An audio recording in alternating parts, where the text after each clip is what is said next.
নিজের চোখে দেখা কিছুদিন আগে একটা জানাজা পড়িয়েছে, খোদার কসম করে বলছে 6:30 ইন্তেকাল করেছে। হসপিটালের বিল দেনে वाला নাই, 4-4টা সন্তান, অ্যাম্বুলেন্সে ঘরে ঘরে আসবে, 1000-1200 টাকার বিল দেনে वाला নাই। কি বুঝলেন? ক্ষণস্থায়ী দুনিয়া। মুমিনের কম থাকলেও আমি বলি, কেউ যদি এসে বলে হুজুর একটু দোয়া করেন, খুব পেরেশানিতে আছি, আমি তার হাত চুমু খেয়ে বলি তোমাকে মোবারকবাদ, আল্লাহ তোমাকে ভালোবাসে। পেরেশানি তো মালিক দেয়, এই জন্য এটা রহমত মুমিনের জন্য। পেরেশানি দেয় যখন ফেরেশতারা বলে আল্লাহ চাইতেছে টাকা পয়সা চাইতেছে, বলে এটা কি? বলে ফাসেক, দে বিদায় কর।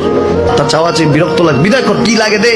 মুমিন যখন চাইতে থাকে আল্লাহ আমাকে কিছু লাগে, যখন একটু করে চায় আমার মাটাকে সুস্থ করে দাও, বাবাটাকে আল্লাহ আমার স্ত্রীকে আমার আমাকে একটু তৌফিক দাও, চাইতে থাকে মুমিন। আল্লাহ বলে যখন ফেরেশতারা দেখে মুমিন চাচ্ছে, দেরি করতে পারে না, তাড়াতাড়ি খাজানা নিয়ে দিতে নেবে, আল্লাহ বলে রাখোস না, এত তাড়াহুড়া কিসে? তার চাওয়ার মধ্যে তো প্রেম আছে, একটু চাইতে দেস না।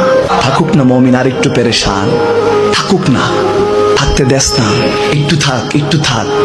পেরেশানিতে রেখে আল্লাহ মজা নেয়, মহব্বত নেয়, মুমিনের অন্তর থেকে খুশবু নেয়। আল্লাহর বড় মায়া, মুমিন যখন চায় আল্লাহ তখন মায়ার নজর নিয়ে তাকায়, হায় হায় আমার বান্দা, সুবহানাল্লাহ।